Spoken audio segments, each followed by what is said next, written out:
E eu observo que as pessoas estão tão conectadas por meio virtual que esqueceram de conectar por meio espiritual.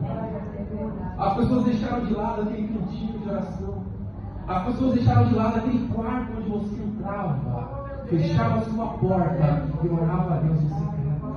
As pessoas deixaram de lado isso. E com esse advento da tecnologia, inclusive na internet, até pessoas que estão vendendo orações.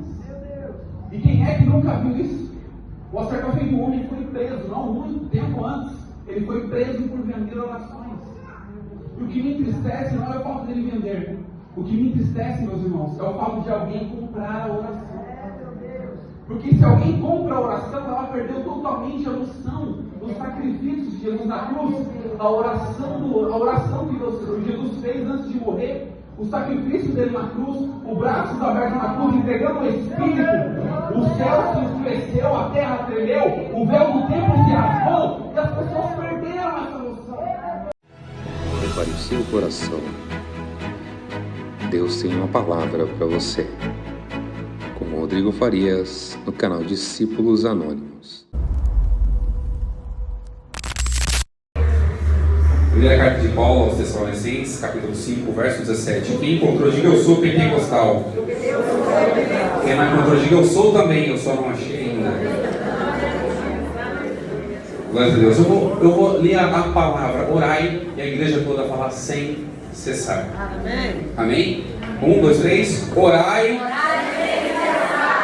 Podeis tomar a vossa assento em nome de Jesus. Para mim é uma honra muito grande poder estar aqui mais uma vez nessa casa, vendo algumas pessoas também de outras congregações, os nossos pastores que estão aqui, que Deus abençoe em nome de Jesus, com Joaquim, nossos irmãos e irmãs. Quero também aqui externar o meu agradecimento e também pedir que a esposa do nosso pastor Descartes mande um abraço para ele, fala que eu mandei um abraço para ele, que é verdade muito grande. Quando falamos sobre oração, e Paulo deixa bem conotado aqui, bem objetivo, fala orar sem cessar. Nós sabemos que hoje em dia a nossa geração é muito tecnológica. Parece que tudo se tornou mais fácil com o advento da tecnologia. Mas ao mesmo tempo que nós nos aproximamos de muitas coisas importantes, nós deixamos outras coisas mais importantes ainda de lado. A tecnologia tem aproximado você de outras pessoas por meio de um vídeo, mas também tem afastado você do contato, do diálogo, da conversa e daquilo que é importante. Então há uma ausência de conexão, e não é a conexão de internet, não é a conexão que a irmã estava usando ali para poder colocar o vídeo, aonde estava passando as letras e as músicas, mas é uma conexão que vai muito além de qualquer outra conexão. Quando falamos sobre conexão, as pessoas realmente estão desprezando aquilo que é importante. Por que eu falo que despreza aquilo que é importante? Porque hoje em dia todo mundo tem uma casa com internet. Todo mundo hoje em dia está conectado a alguma coisa. Ou está conectado ao trabalho, ou está conectado à rede de amigos, ou está conectado a alguma outra coisa que tira o foco, que é a presença de Deus. E eu observo que as pessoas estão tão conectadas por meio virtual, que esqueceram de conectar por meio espiritual. As pessoas deixaram de lado aquele cantinho de oração. As pessoas deixaram de lado aquele quarto onde você entrava, fechava a sua porta e orava a Deus em secreto. As pessoas deixaram de lado isso. E com esse advento da tecnologia, inclusive na internet, tem até pessoas que estão vendendo orações. E quem é que nunca viu isso? O acertamento do homem foi preso, não muito tempo antes. Ele foi preso por vender orações. E o que me entristece não é o fato dele vender. O que me entristece, meus irmãos, é o fato de alguém comprar a oração. Porque se alguém compra a oração, ela perdeu totalmente a noção dos sacrifícios de Jesus na cruz. A oração que Jesus fez antes de morrer. O sacrifício dele na cruz, os braços abertos na cruz, entregando o Espírito. O céu se escureceu, a terra tremeu, o véu do templo se rasgou, e as pessoas perderam essa noção. Porque quando o véu do templo se rasga, não é para você ter acesso ao Pai por meio de um sacerdócio. Ele está te dando direito a ter acesso ao Pai diretamente por você e através do Espírito. As pessoas perderam essa conexão e logo perderam o contato uns com os outros. As pessoas se distanciaram uns dos outros. Hoje em dia é tão fácil. Você falar com alguém que você deixa de sentar à mesa com aquela pessoa, tomar aquele café amargo, que seja aquele café doce. As pessoas perderam essa questão do diálogo. E olha, para você ter ideia como é tão importante o diálogo numa conversa, que há no nosso meio, a psicologia como a ciência fala que a cura vem pela fala. As pessoas deixaram de lado o diálogo, a comunicação, a conversa. Deixaram de lado aquilo que é tão importante. Inclusive as pessoas deixaram de lado o fato de terminar um culto e ficar batendo papo até 10, 11 horas da noite, meia-noite. Eu, quando era mais jovem, eu era assim, a pessoa que o pastor começava a orar, eu estava na porta, dava a bênção apostólica, eu estava na rua. Agora a pessoa, minha esposa tem que me chamar para ir embora, porque eu quero viver essa comunhão com a igreja. Eu quero viver esse contato com a igreja. Eu quero me comunicar com os irmãos, eu quero buscar cada dia mais o aconchego, a união, a comunhão, porque nós subiremos juntos, ninguém vai sozinho. Então para isso nós vamos ficar o quê? Uma comunhão uns com os outros. E é uma necessidade. Nós podemos observar que nós somos seres sociais. E não é sociais por meio de tecnologias, não é sociais por meio da internet, mas é sociais no contato uns com os outros. O próprio salmista fala quão bom e quão suave é que os irmãos vivam em união. É como óleo que desce a barba de... Olha só para você ter ideia. E Deus, na sua total onisciência, onipotência, onipresença, Ele viu a necessidade do ser humano não ficar só. Em Gênesis, no capítulo 2, verso 18, e disse o Senhor Deus: não é bom que o homem esteja só. Deus nunca prezou a solidão de ninguém. Deus sempre quis que nós tivéssemos esse aconchego, esse afago, esse abraço, essa comunhão, esses glórias, essas adorações, esses louvores. Deus sempre prezou isso. E Ele nos falou que não é bom que o homem esteja só. Ele nunca quer ver ninguém só. Ele não quer que você se isole ao ponto de se distanciar da sabedoria. Provérbios, no capítulo 18, verso 1 diz: aquele que busca satisfazer o próprio desejo, aquele que se isola. Deus não quer ninguém isolado, Ele quer a gente em comunhão, em adoração, em reunião, e buscando a face do Senhor juntamente com o Senhor. Logo, quando a pessoa se isola, ela se insurge contra toda a sabedoria, inclusive contra a comunhão uns com os outros, contra o contato, esse calor que nós sentimos quando estamos juntos, quando unimos a nossa adoração como igreja, quando buscamos a face do Senhor como igreja, adorando, louvando, bendizendo aquele que é digno de honra, glória, louvor e adoração. Deus sempre quis que nós estivéssemos juntos uns dos outros. Então não deixe jamais que a solidão, não deixe jamais que nada te afaste dessa comunhão, que é estar junto com os irmãos, adorando aquele que é digno de glória, louvor e adoração. Muitas pessoas deixaram de lado esse afeto natural, o fato de se reunir como igreja. Porque é tão importante você se reunir como igreja, porque você está reunido com pessoas diferentes, está aprendendo a conviver com pessoas diferentes, está adorando em um só propósito. Olha só para você ter ideia como é tão fora do normal isso. Somos pessoas diferentes, não tem ninguém igual a ninguém, mas quando nos reunimos com um só propósito, a glória de Deus se manifesta. Quando nos reunimos num só propósito de adoração, a glória de Deus se faz presente em nosso meio. Quando nos reunimos, esquecemos de todo o problema que nós tivemos lá fora e conectamos a nossa vida ao Senhor dos céus e da terra. A glória dele desce, é glória que sobe, a glória dele desce, e a adoração sobe, e a glória dele enche o nosso coração. Que jamais possamos perder este contato, esse diálogo, essa necessidade de estarmos juntos. Jamais possamos desprezar isso, porque o diálogo não é só importante no meio como igreja, porque eu sempre costumo dizer, uma igreja é formada por famílias. Uma igreja bem estruturada, a família tem que estar bem estruturada. Porque como é que eu vou chegar aqui para adorar a Deus, sendo que eu discuti com a minha esposa em casa e vim aqui simplesmente para poder pregar? Como é que eu posso oferecer o meu melhor a Deus, se eu não oferecer o meu melhor ao meu próximo, ao que eu vejo? Como é que eu posso oferecer a minha adoração, sendo que eu estou desprezando uma criatura que Deus criou? Como é que eu posso oferecer o meu sacrifício, se eu não me lembrei, se eu tenho algo contra meu irmão.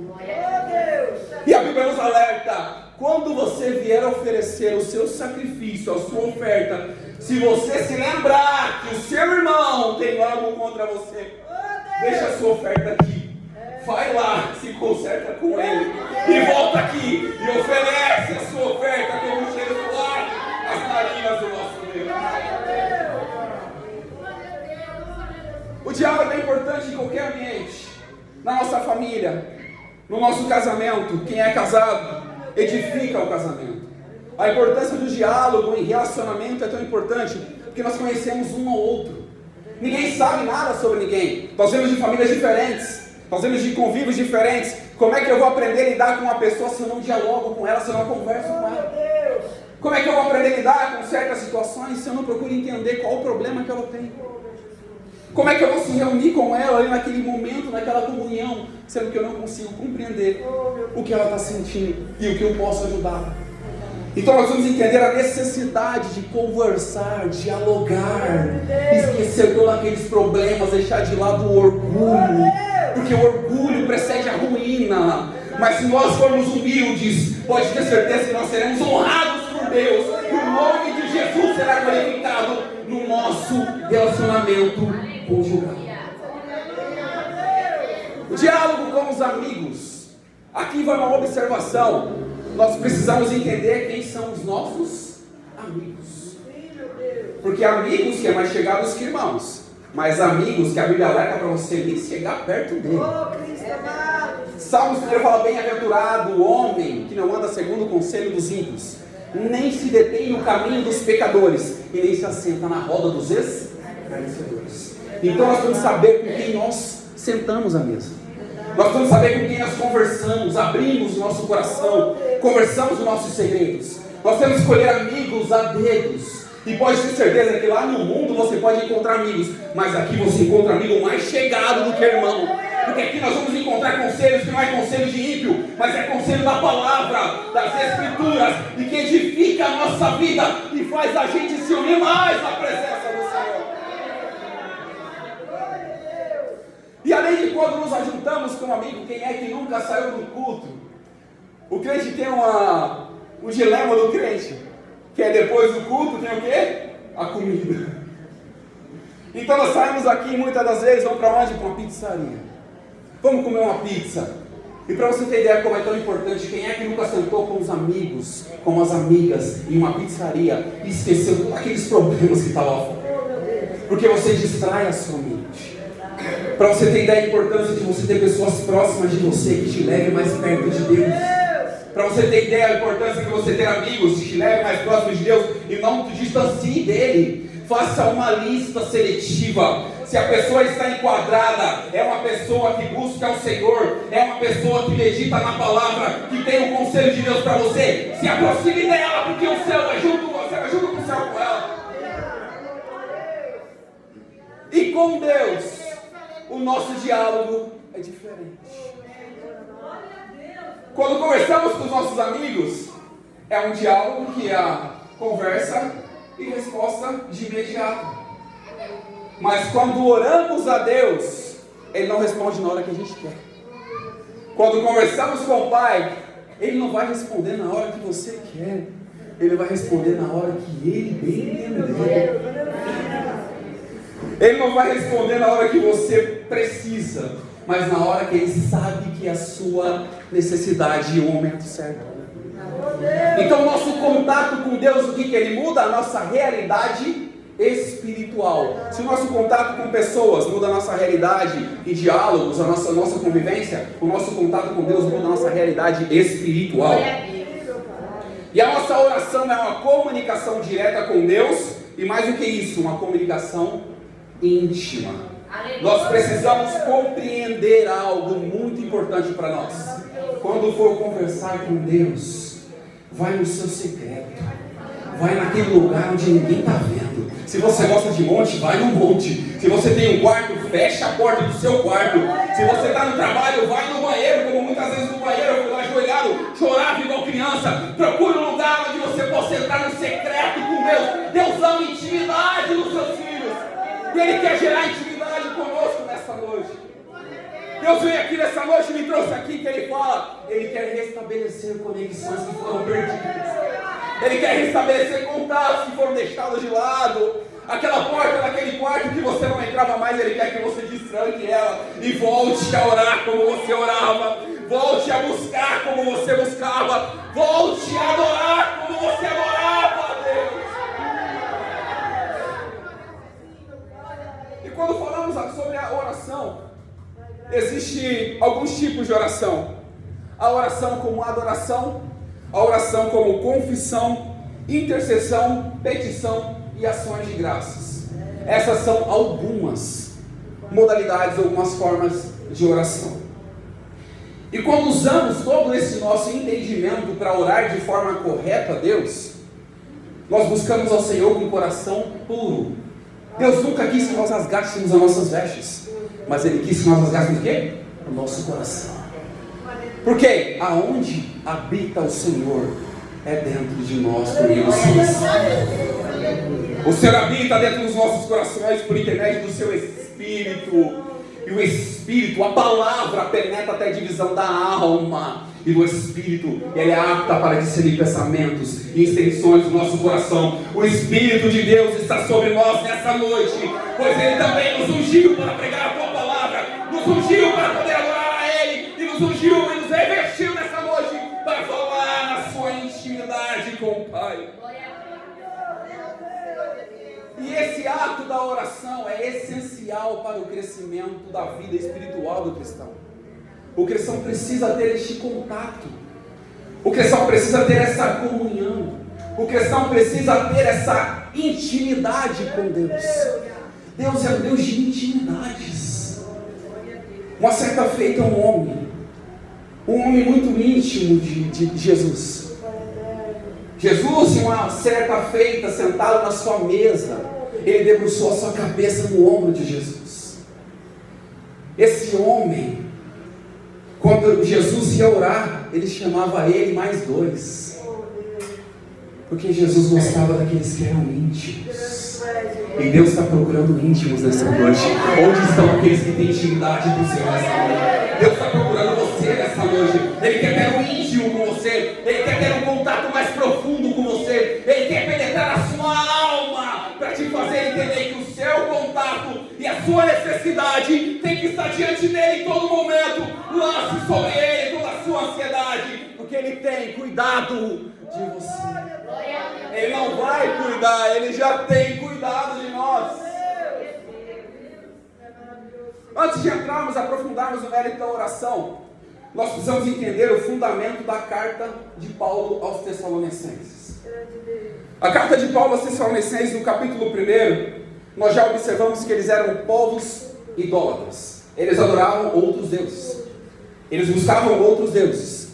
Mas Paulo se alegrou tanto no capítulo 1 de 1 Tessalonicenses, no verso 9. Paulo se alegrou porque eles haviam aceitado a entrada da palavra no meio deles. E logo eles deixaram o quê? Os seus ídolos e se converteram ao Deus para servir o Deus vivo e verdadeiro. Logo, quando falamos sobre idolatria, nós temos que tomar um cuidado muito grande, porque a idolatria, ela pode fazer com que a gente deixe de lado o verdadeiro Deus. Mas a idolatria não tem só um sentido de adorar outros deuses, mas tem um sentido de adorar coisas, pessoas. Nossa geração hoje em dia tem se perdido tanto ao ponto de adorar cantores, pregadores. Nós não estamos aqui para adorar o pregador, nós não estamos aqui para adorar cantor, nós estamos aqui para adorar Jesus, que é o autor e consumador da nossa fé. E Paulo se alegrou muito porque eles haviam mudado. E nós entendemos que não existe outro caminho a não ser o próprio Jesus. Ele falou: eu sou o caminho. Ninguém vem ao Pai a não ser por mim. Paulo se alegrou tanto com isso quando eles haviam se convertido ao verdadeiro Deus. E olhando para eles, eu acredito que Paulo estava tão feliz ao ver que eles haviam se convertido ao Deus verdadeiro. E ele continuou escrevendo aqueles irmãos para que pudessem fortalecê-los. E é uma necessidade, quando entendemos que a palavra fortalece o nosso coração, fortalece a nossa alma, anima o nosso espírito e faz com que a gente continue de pé. Porque nós temos fé, porque um dia nós ouvimos. Ouvimos o quê? A palavra, porque a fé vem pelo ouvir e o ouvir a palavra. Não tem como ter fé em Jesus se nós não ouvimos a palavra. A palavra arde em nosso coração, muda a nossa forma de pensar, nós começamos a ter fé em Cristo Jesus, o Espírito vem, faz morar no nosso coração, nos convence do pecado, da justiça e do juízo, renova nossas vidas para fazer aquilo que nós não temos coragem de fazer, coloca-nos no trabalho, e o nome de Jesus é glorificado, e o nosso nome também está escrito no livro da vida, em nome de Jesus. No capítulo 2, Paulo desejava ver os Tessalonicenses. É um desejo de todos os pastores, né? Quando congregam uma congregação e de repente vê que o povo cresceu, está tudo animado. É um desejo voltar àquela congregação e se alegrar com aquele povo. É um desejo. E Paulo desejou no coração voltar para ver os Tessalonicenses. Mas algo aconteceu nesse pensamento, ou talvez no caminho que ele pensava em ir. No capítulo 2, no verso 18, Paulo escreve: por isso, bem quisemos uma outra vez ir ter convosco. Pelo menos eu, Paulo, mas Satanás me impediu. Olha só para você ter ideia. Nós sabemos que tudo que acontece é permissão de Deus. Nada e nem ninguém pode te impedir de fazer alguma coisa se Deus não permitir. Logo nós olhamos para a história de Jó. Deus olhou para Jó: vistes meu servo, ele é fiel, temente a Deus, se desvia do mal. O que Satanás falou para ele? Deixa eu tocar nele, deixa eu tocar nos bens dele. Quem foi que permitiu? Deus. Logo eu trago uma análise sobre esse versículo que é muito profunda. Aconteceu um fato comigo uma vez, que Deus falou algo para mim fazer, eu não dei crédito. Eu não ouvi aquilo que Deus tinha falado comigo. E sabe o que eu fui ouvir? Ouvi as circunstâncias. O diabo aproveitou a oportunidade, porque Deus permitiu com que ele fizesse isso, e quase destruiu a minha mente. Quando não damos crédito ao que Deus fala, Ele permite que coisas ruins aconteçam, para a gente poder despertar, colocar de pé, porque Ele ainda quer continuar falando conosco. E Paulo, ao tentar ir, Satanás o impediu. Isso não é que de forma alguma dizer que Satanás tem poder, porque não existe ninguém maior do que o nosso Deus, não existe ninguém poderoso do que o nosso Deus. Se Ele quiser, destrói tudo.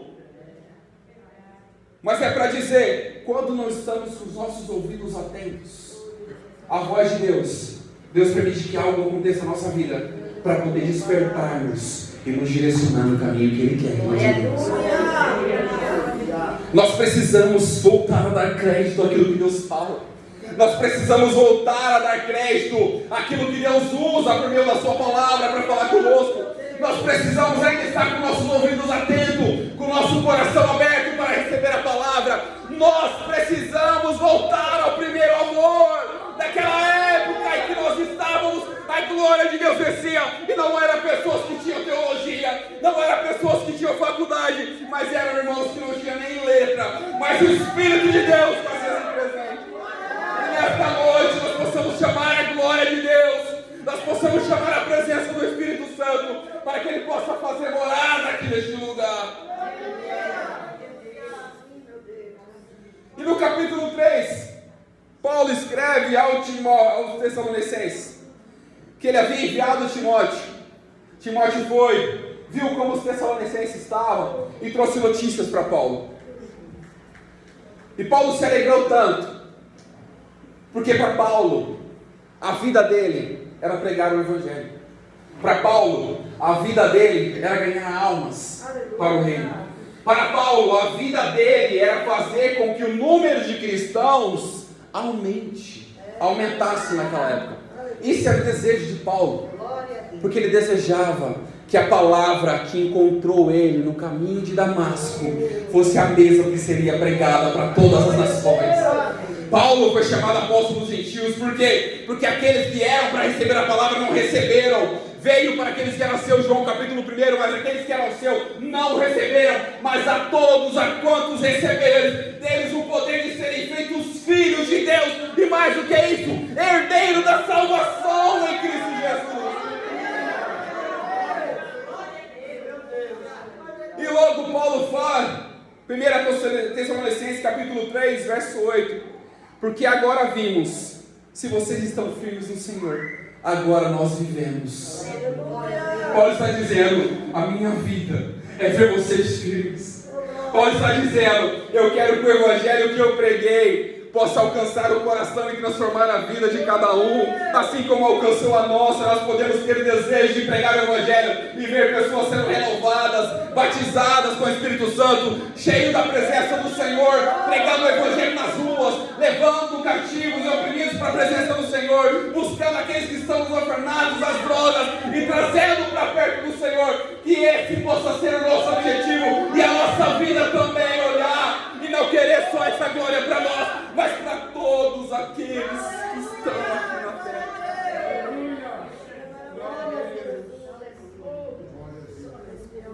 Paulo se alegrou tanto e viu a firmeza. Paulo fala sobre a firmeza dos Tessalonicenses, porque eles estavam firmes no Senhor. Paulo se alegrou tanto com isso, e que nessa noite nós jamais possamos esquecer de estar firmes no Senhor e na força do seu poder. Nós jamais possamos esquecer de firmar os nossos pés sobre a rocha, para que quando vir o vento, vir a tempestade, nossa casa possa permanecer no mesmo lugar aonde nós estabelecemos ela, que é a rocha de Deus.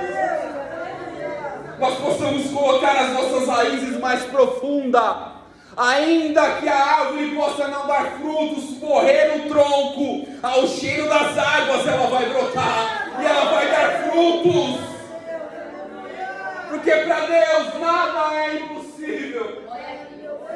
Para nós pode ser, mas para o nosso Deus que nós servimos, nada é impossível para Ele.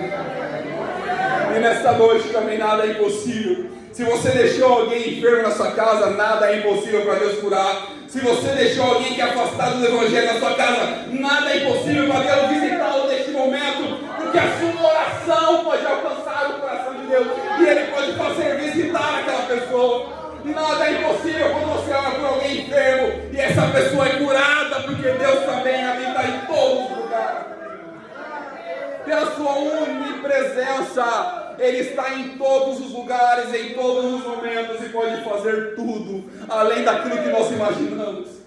Não limite o poder de Deus e nem duvide da sua oração. Muitas pessoas oram a Deus, mas duvidam da própria oração. Senhor, estabeleça-nos a fé para que quando orarmos, nós possamos acreditar que o Senhor é poderoso para fazer. Estabeleça a nossa fé para que quando orarmos, nós possamos acreditar que os paralíticos podem andar.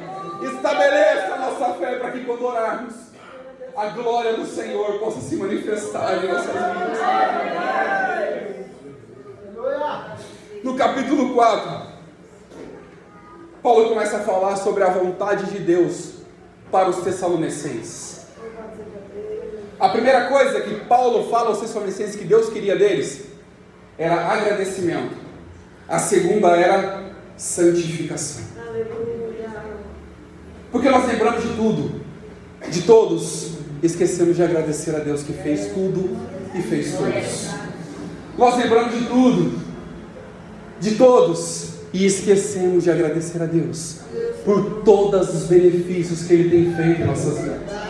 Nós lembramos de tudo, lembramos que o nosso carro está bom, vamos aproveitar o nosso carro. Mas quando esquece, só lembramos de Deus quando o carro para. E agora, Senhor, como é que eu vou chegar nesse lugar?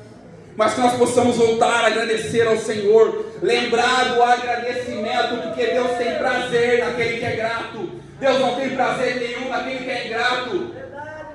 Já vi um pai quando ele se fica tão frustrado quando o filho é ingrato com ele, aquilo dói no coração. Imagine Deus olhando para a gente e você se esquecendo de todos os benefícios, esquecendo que Ele te curou, esquecendo que Ele te salvou, esquecendo que Ele te perdoou, esquecendo que você está sentado aqui nessa noite adorando a Ele, porque Ele permitiu que você estivesse aqui. E a segunda coisa que Ele fala é a santificação. E nós sabemos, buscai a paz com todos E sem a santificação, ninguém verá a Deus. Se não nos santificarmos. O que é santificação? É a gente mudar a nossa vida e deixar de andar conforme a nossa vontade. Fala, Deus, a minha vida é tua. Os meus caminhos são os teus caminhos. Os meus planos são os teus planos. A tua vontade é a minha vontade. E seja feita isso na terra, nos céus e aonde estiver, eu possa seguir a sua vontade e o seu nome seja glorificado dentro do meu coração. No capítulo 4, no verso 3, Paulo fala para eles abster-vos da prostituição. Quando eu falo sobre prostituição, a gente tem sobre fidelidade, alguém que vende alguma coisa, ou vende corpo para poder se prostituir. Quando Paulo fala aos Tessalonicenses sobre abster-se da prostituição, está falando tanto da questão carnal, quanto da prostituição espiritual. Nós precisamos ter esse cuidado, porque quando somos infiéis a Deus, nós estamos vendendo a nossa fidelidade a outra pessoa. Quando somos infiéis a Deus, logo nós estamos vendendo a nossa fidelidade por qualquer coisa.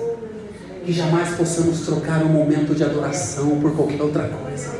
Que jamais possamos trocar um momento de louvor, de agradecimento, por estarmos ali sentados numa TV assistindo um filme que não edifica, mas que possamos estar aqui nos lugares celestiais, no ambiente espiritual, onde a glória desce, Deus fala, e Ele é poderoso para curar a nossa vida. Que jamais possamos vender isso para ninguém. E infelizmente a nossa geração, muitas pessoas têm vendido isso.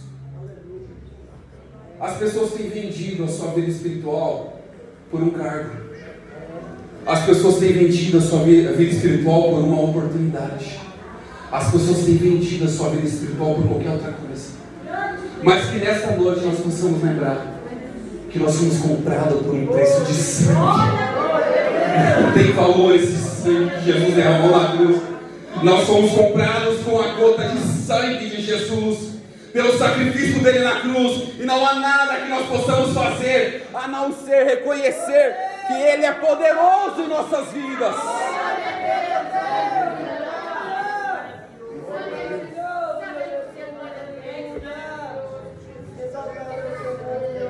Que nós jamais possamos esquecer de tudo que Deus tem feito em nossas vidas. E jamais troque aquilo que é eterno por aquilo que é passageiro. Jamais troque aquilo que é eterno, porque aquilo que é vão passa, se desvanece, vai embora. Jamais troque a presença de Deus por qualquer outra coisa, porque Deus ainda ama aqueles que se aproximam dele em oração. Deus ainda ama aqueles que aproximam dele com intimidade. Deus ainda ama aqueles que deixam de lado todo o embaraço e vêm à presença do Senhor adorá-lo em espírito e em verdade. No verso 4, Paulo ainda continua. No verso 3 ele falou na parte B para se abster da prostituição. E no verso 4 ele fala para a gente conduzir o nosso vaso em honra. O que seria conduzir o nosso vaso em honra? Nós sabemos que nós somos o vaso, e quem é o oleiro? Deus. Então o vaso na mão do oleiro, quem é que domina é o oleiro. E quando conduzimos a nossa vida como vaso de honra, e não é para honrar pessoas e nem a nós mesmos.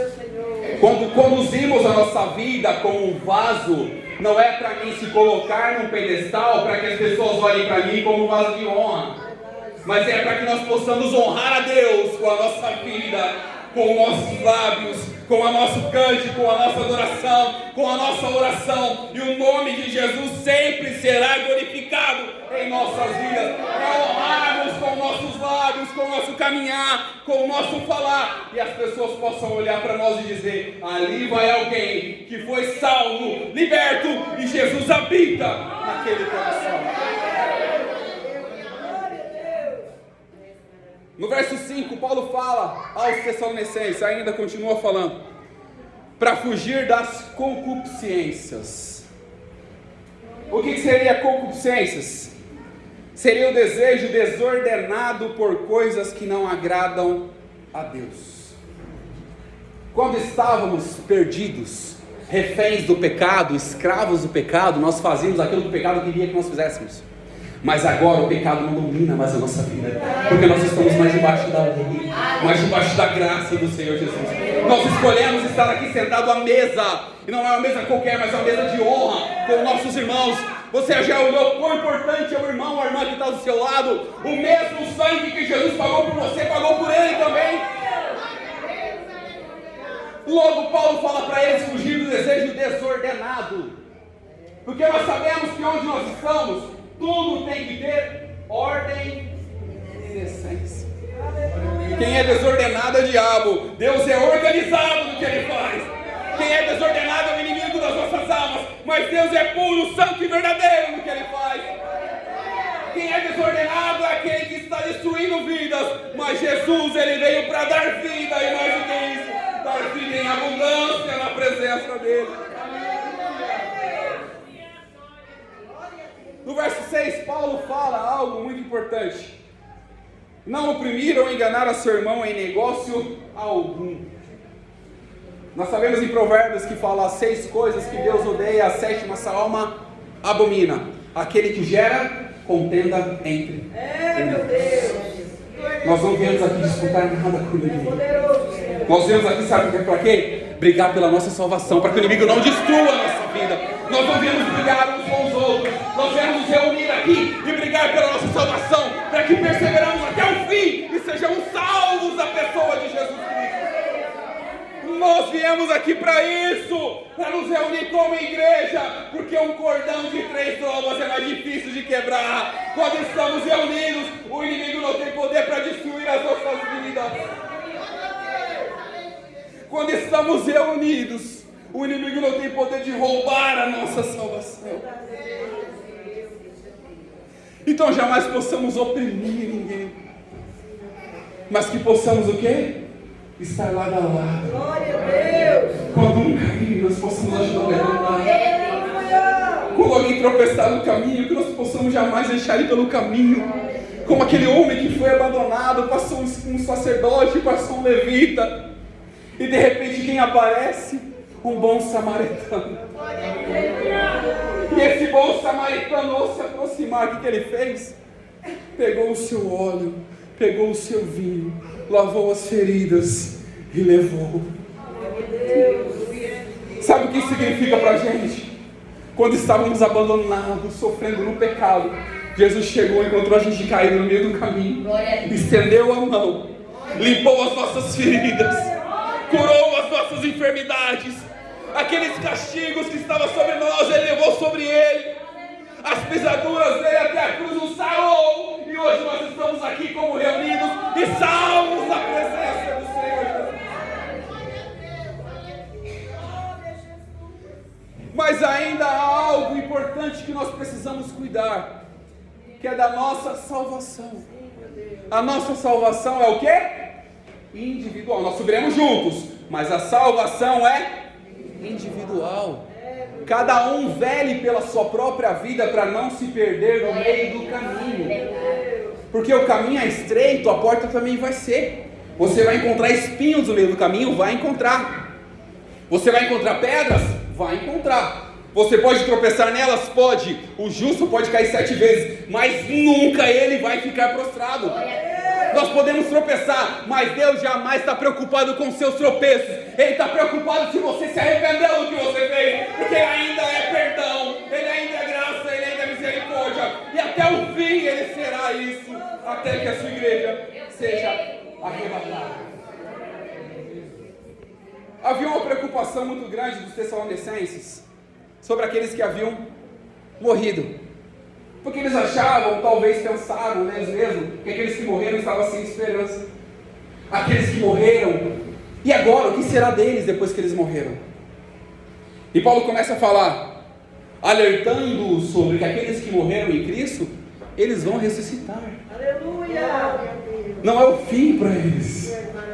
E Paulo escreve aos Tessalonicenses no capítulo 4, verso 13 ao 18.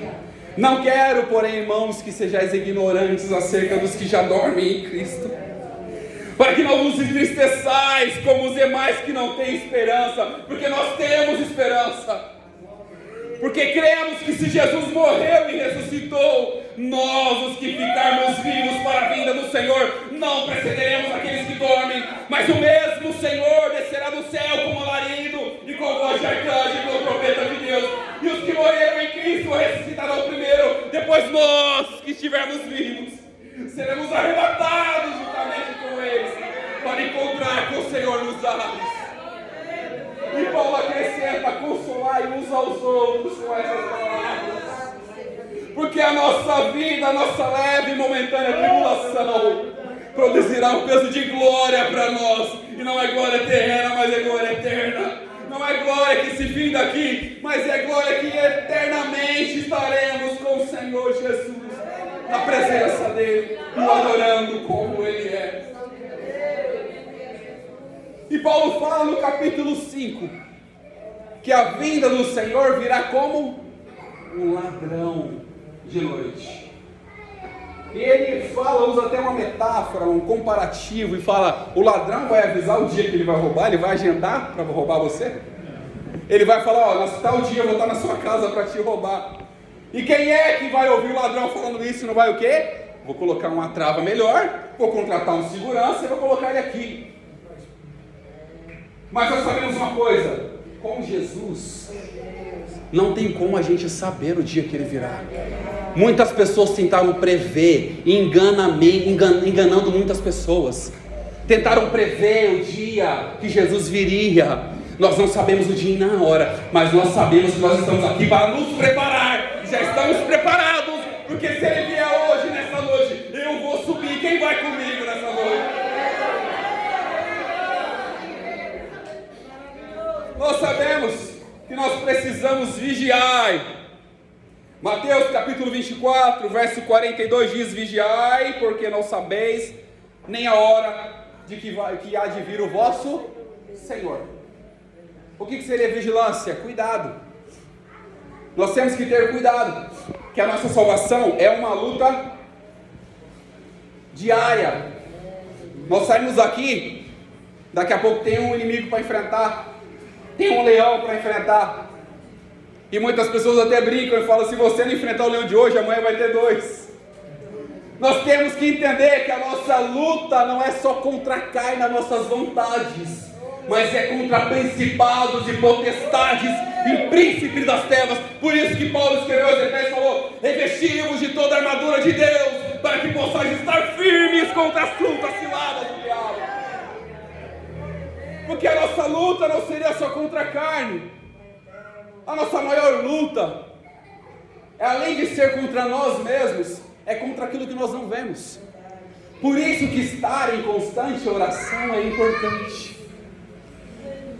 E Paulo, quando fala orar sem cessar, eu fico observando que muitas pessoas às vezes têm um estereótipo criado de que oração é só de joelho dobrado. Oração você tem que estar só reunido aqui para poder orar. Mas como assim? Paulo falou orar sem cessar.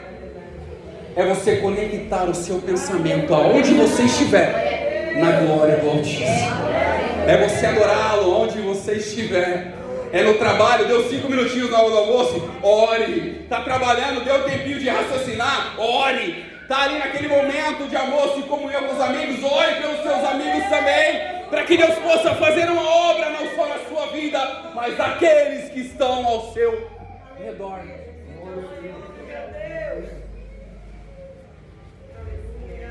E outra coisa que fala em Mateus no capítulo 26 e 41, verso diz: vigiai e orai. A oração é algo que nos aproxima de Deus. A oração é algo que faz com que a gente deixe de lado todo o nosso orgulho, toda a nossa soberba e se aproxime do nosso Criador. A oração é o nosso contato com aquele que, ao mesmo tempo que nós achamos que está longe, ele está mais perto do que a gente imagina. Havia 2 discípulos no caminho de Emaús. Jesus se apresentou do lado deles, começou a andar junto com eles. Eles falaram: não, irmão, você é apenas um peregrino, você não sabe o que aconteceu, mataram o nosso mestre. Eles só perceberam que era Jesus no partir do pão e Jesus desapareceu. E tantas vezes o nosso coração arde, nós percebemos que Jesus, quando Ele distancia de nós. E nessa noite, jamais deixa que a presença de Deus se afaste de você. Jamais deixe que a presença do Senhor se distancie de você. Volte a orar como você orava. Volte a buscar como você buscava. Volte a clamar como você clamava. Que os ouvidos do Senhor não estão encolhidos para que não possa ouvir a sua oração. Isaías 59 diz: eis que as mãos do Senhor não estão encolhidas para que não possa salvar, e muito menos os seus ouvidos agravados para não poder ouvir a oração da sua igreja. Ele está ouvindo a oração nossa nessa noite. E aqui Paulo começa a apresentar os preceitos diversos. No capítulo 5, do verso 12 em diante, Paulo começa a apresentar para eles preceitos diversos. Fala para eles: vede que ninguém dê mal por mal, regozijai-vos sempre, orai sem cessar, em tudo dai graças, porque essa é a vontade de Deus. E dentre esses preceitos diversos, vamos focar no tema que foi dado nessa noite: orar sem cessar. Orar sem cessar. Enquanto eu prego, você ora. Enquanto eu prego, você clama a Deus. Enquanto eu prego, você se conecta. Nessa noite, Deus preparou esse momento para reestabelecer conexões. Eu volto a falar sobre isso, porque Deus quer conectar a sua vida a Ele mais uma vez. Se você estava distante, se aproxima da presença do Senhor. Se você estava longe, não deixe que o diabo confunda a sua mente, porque Deus te ouve aonde você estiver, e o momento que você clamar, Ele ouvirá a sua voz. Agora nós vamos falar sobre os tipos de oração. A oração como adoração. A oração como adoração, Salmo 113, 2 e 4 diz: seja bendito o nome do Senhor, desde agora e para sempre, desde o nascente do sol até o acaso.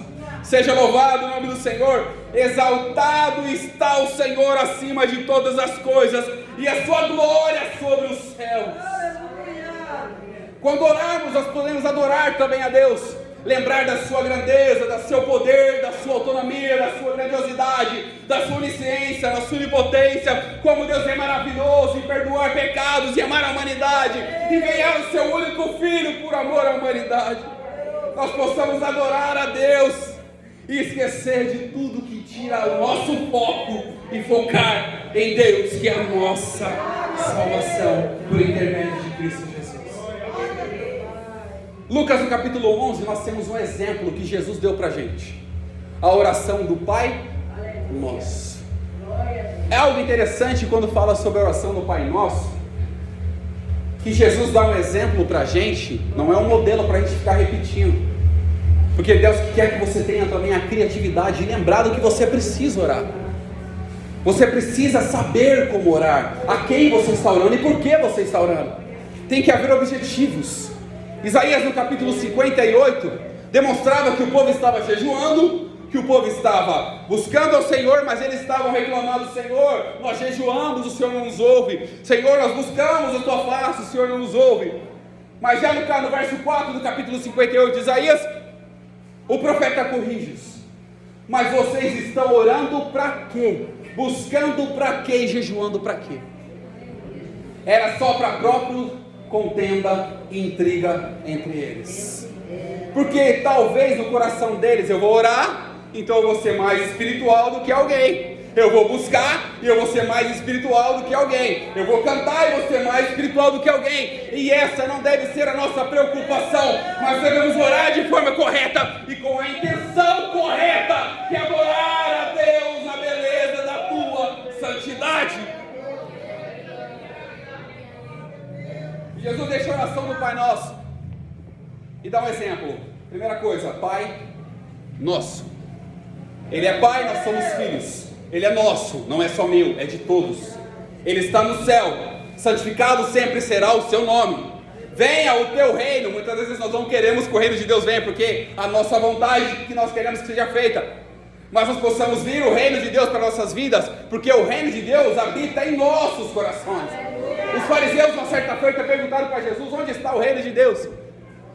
E ele falou: vocês vão ver falando, o reino de Deus está ali, o reino de Deus está aqui. Não vá, porque o reino de Deus habita em vocês. O reino de Deus está dentro dos nossos corações, manifestado pelo seu Espírito dentro de nós. Em João no capítulo 4, 23, mas a hora vem, agora é, que os verdadeiros adoradores adorarão ao Pai em espírito e em verdade. Porque Deus procura aqueles que o adoram em espírito e em verdade. Deus está procurando nós nesta noite. Deus está procurando adoradores nessa noite. Se há algum adorador aqui, não deixe de fechar os seus olhos, clame, grite, adore ao Senhor, porque Ele está ouvindo a sua adoração neste lugar. Ele reservou este momento para você adorá-lo. Ele reservou este momento para você exaltá-lo. Ele reservou este momento para você glorificá-lo em todo o seu poder, em toda a sua majestade.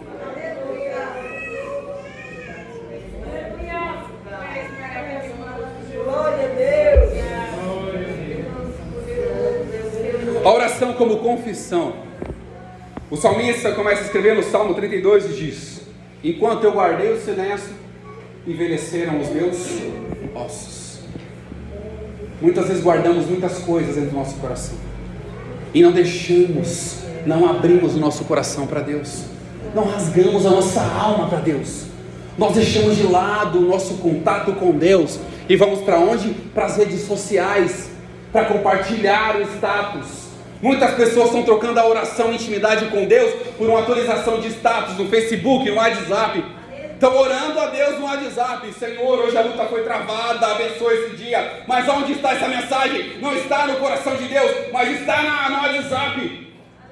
Que nós possamos conectar a oração a Deus. Senhor, o meu dia não foi bom, mas eu sei que o Senhor estava com ele em todo momento. O meu dia foi difícil, mas eu sei que o Senhor habita dentro de mim, e amanhã vai melhorar, porque o choro pode durar uma noite, mas a alegria ela vem pela manhã.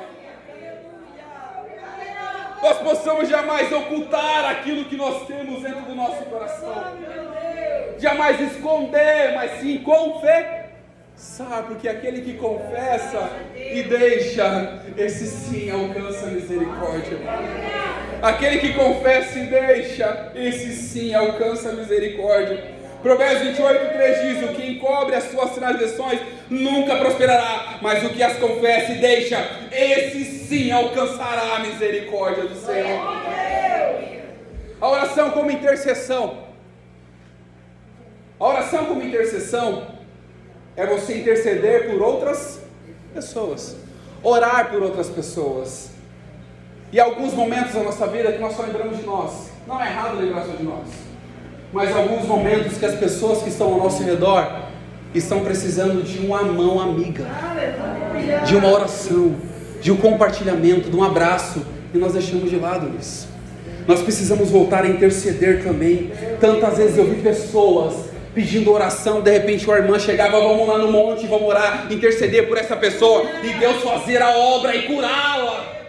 Tantas vezes eu vi isso, e agora não é diferente. Deus ainda está usando a gente para poder interceder. Deus ainda está usando a gente para poder levar as nossas orações e elevar as nossas orações a Deus, para aquelas pessoas que estão morrendo, mas estão precisando de ajuda. A oração traz um benefício tão grande. Não só para a intercessão traz um benefício tão grande, não só para aquele que nós intercedemos, mas também por nós.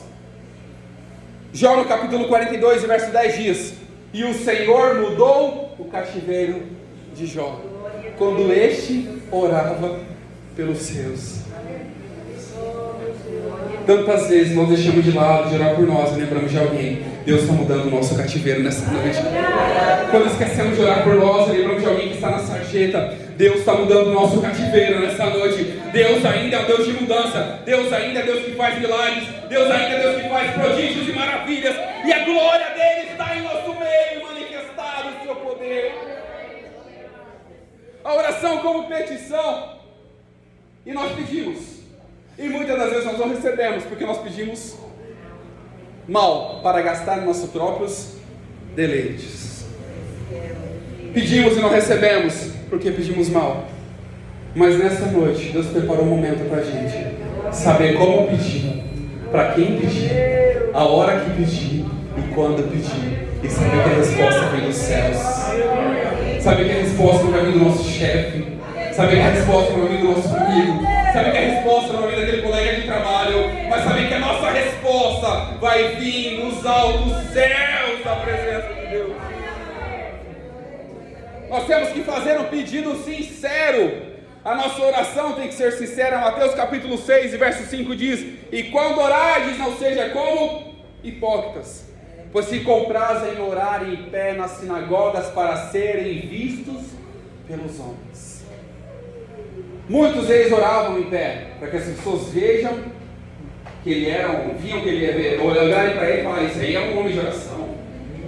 Ele jejuava, desfazia o seu semblante: esse aí é um homem de Deus. Eles davam esmolas, mas mostravam para as pessoas o que eles estavam dando. Logo, quando fazemos isso, o nosso galardão está onde? Aqui. Mas quando formos orar, entramos no nosso quarto, fechamos a nossa porta e oramos em secreto. Porque o Deus que vem em secreto, Ele recompensará publicamente as nossas petições. Nós temos que pedir segundo a vontade de Deus. Por quê? Nós precisamos entender que a vontade de Deus ela é perfeita e agradável. A nossa vontade muitas vezes entra em conflitos, em confusões. E logo, se nós deixarmos de lado a nossa vontade, conectarmos com a vontade de Deus, nós observaremos que a oração pode fazer maravilhas em nossas vidas. E a nossa oração como ação de graças, como agradecimento. Lembre-se de tudo que Deus fez por você. Olhe para o seu passado, não pelas coisas ruins que aconteceu, mas por todas as orações que você fez, e Deus hoje está te recompensando por elas. Olhe para o seu passado, por todas as petições que você fez, e Deus está abrindo caminho no meio do deserto para você nessa noite. Ore, lembre de todas as petições e agradeça a Deus, porque enquanto nós clamamos, o mar se abre. Enquanto nós clamamos, a tempestade para e nós atravessamos para o outro lado. Enquanto nós clamamos, a glória de Deus desce sobre as nossas vidas e o poder dele é manifestado.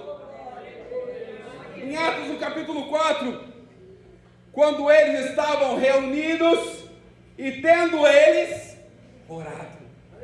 Quando eles oraram, moveu-se o lugar em que eles estavam.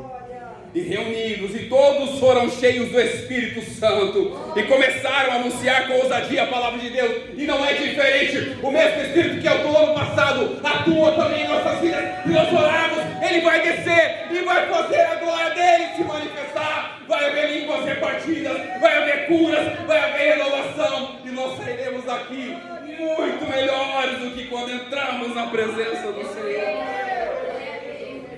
Nós temos que orar com objetivo e com propósito. Orar com a alma e não com os lábios. Orar vai muito além do que só dobrar os joelhos, mas é conectar a nossa vida com Deus. A oração tem que ser sincera. A oração tem que ter mudança de atitude. Nós oramos, entregamos a nossa vida, mas as nossas atitudes permanecem as mesmas.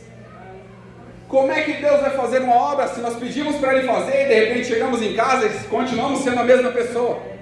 Nós não mudamos o nosso comportamento. Nós precisamos orar, mas também mudar de atitude. Nós precisamos orar e também mudar o nosso comportamento. Orar com humildade e jamais deixar com que a soberba entre no nosso coração. E com isso eu convido a igreja para ficar de pé. Enquanto a minha filha e minha esposa se aproximam para louvar o Senhor.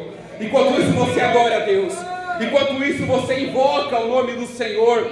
Enquanto isso você clama, exalta aquele que é digno de honra, glória, louvor e adoração. Enquanto isso você convida o seu irmão também para adorar com você. para que o nome de Jesus seja glorificado não só hoje, mas em todos os lugares onde você estiver.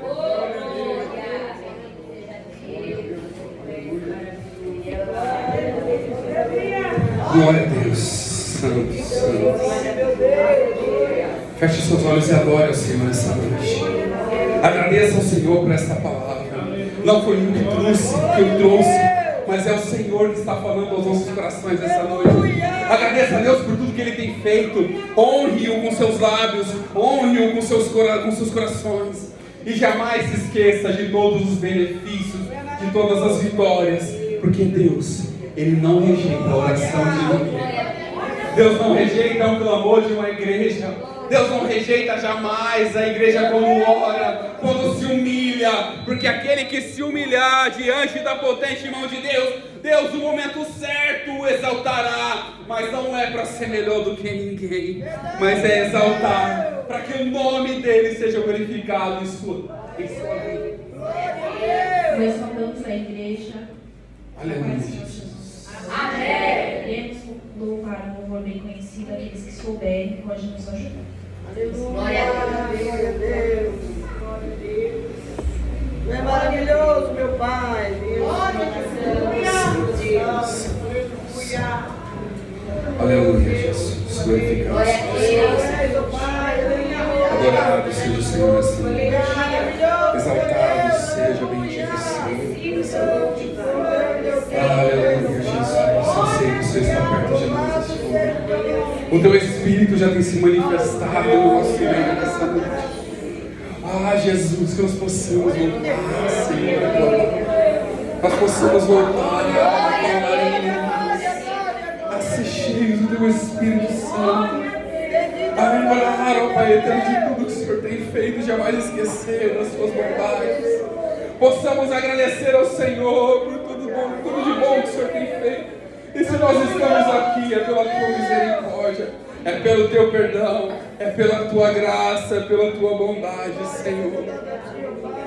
Aleluia, Jesus, santo, santo, santo. Seja glorificado o Senhor nessa noite. Aleluia, Jesus.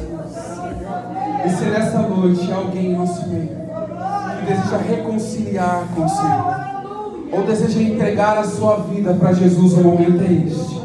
Ele está preparando esse momento para você nessa noite. Ele preparou esse momento para fortalecer a sua igreja e fortalecer a sua vida. Se você quer vir aqui à frente, venha. E que Deus te dê essa oportunidade. Deus te deu essa oportunidade. Não despreze jamais. Aproveite esse momento.